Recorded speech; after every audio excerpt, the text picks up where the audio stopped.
এই বিজেপির সাথে যোগ হলো। টোটাল আজকে প্রায় 4টা ইউনিট বিজেপির সাথে যোগ হলো। এতে বিজেপির সক্ষমতা কিছুটা বৃদ্ধি পেল, কিন্তু বিজেপির সক্ষমতা আরও বাড়ানো হবে।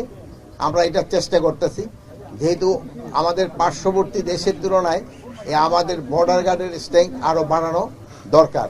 আমরা এইদিকে চেষ্টা করে যাচ্ছি। আর আপনারা জানেন এই এলাকাটা একটু এলাকা দিয়ে বেশিরভাগ মাদক চলে আসে, এবং আরও তো রোহিঙ্গা সমস্যাতে একটা বড় ধরনের সমস্যা রয়ে গেছে। এই জন্য এই ব্যাটালিয়নটা খুবই দরকার ছিল। ভবিষ্যতে আমরা চেষ্টা করব, যদি এখান থেকে আরও ব্যাটালিয়ন দরকার হয় আমরা আরও ব্যাটালিয়ন এখান থেকে রেজ করবো। বাট এই এলাকাটা যেন শান্তিপূর্ণভাবে থাকতে পারে, জনগণ যেন শান্তিতে থাকতে পারে, এবং বর্ডারটা যেন নিরাপদ এবং শান্তিপূর্ণ থাকে, এই চেষ্টা আমরা করে যাব।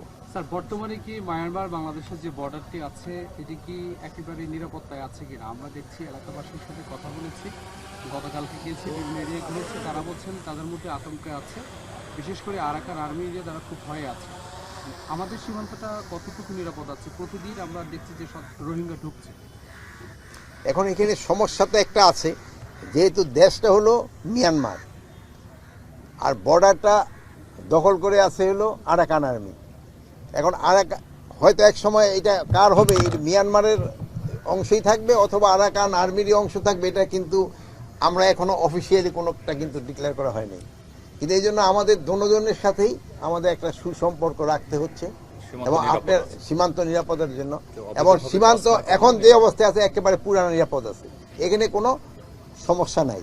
তো আপনি এটা যেটা বললেন যে প্রায় 60,000-এর মতো কিন্তু রোহিঙ্গা আমাদের দেশে প্রবেশ করে গেছে।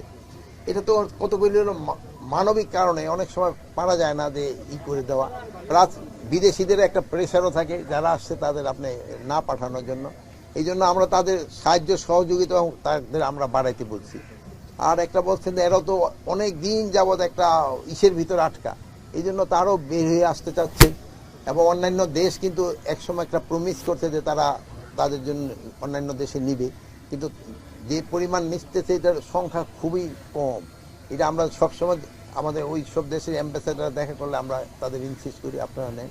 প্লাস জানেন যে এই সরকার এটার ব্যাপারে খুবই সজাগ, এই জন্য এখানে কিন্তু একটা হাই রিপ্রেজেন্টেটিভ উপদেষ্টাদের সমমর্যাদা একজন এখানে স্পেশাল এনভয় এখানে আছেন, মিস্টার খলিলুর রহমান। উনিও চেষ্টা করে যাচ্ছেন, নেগোসিয়েশন হচ্ছে, হয়তো সমস্যাটা সমাধান হয়ে যাবে। বাট বর্ডার নিরাপদ, বর্ডারে কোনো এখন আপাতত কোনো সমস্যা নাই। দুই একটা ছোটখাটো সমস্যা তো সব জায়গায় সব সময় থাকে। আপনি নিরাপত্তার কথা বলছেন বর্ডারে, আপনি আজকে এখানে এসেছেন, গতকাল সন্ধ্যায় কসবায় ব্রাহ্মণবাড়িয়ায় বিএসএফের গুলিতে বাংলাদেশের মৃত্যু হয়েছে। সীমান্ত হত্যা, হ্যাঁ, কসবায় গতকাল হয়েছে। আমি কিন্তু আগের যে কথাটা বলছি আপনাদের এই এলাকাটার সম্বন্ধে আমি বলতেছিলাম, কসবাটা কিন্তু ইনফ্যাক্ট আপনাদের এলাকায় পড়ে না, ওইটা কুমিল্লা পড়ছে। হ্যাঁ, সীমান্ত হত্যাটা কিছুদিন আগেও এই বিজিবি এবং বিএসএফের যে মানে উচ্চ পর্যায়ে মানে এক ডিজি পর্যায়ে যে সম্মেলন হয়ে গেল, ওখানেও কিন্তু এটার উপরেই সবচেয়ে বেশি জোর দেওয়া হয়েছে। তারপরও কিন্তু ঘটনা ঘটে যাচ্ছে, বাট এই ঘটনাটা যেন কমায় আনা যায় এই জন্য আমরা চেষ্টা করে যাচ্ছি। যেহেতু এইটা পুরাটা যে আমাদের হাতে তো নাই, যেহেতু হাতিয়ারটা ওরা ইউজ করে। এখন এখন আপনারা যেটা চাচ্ছেন বা ওইটা তো আমি হয়তো অফিসিয়ালি কিছু বলতে পারবো না যে আমরা কি করবো।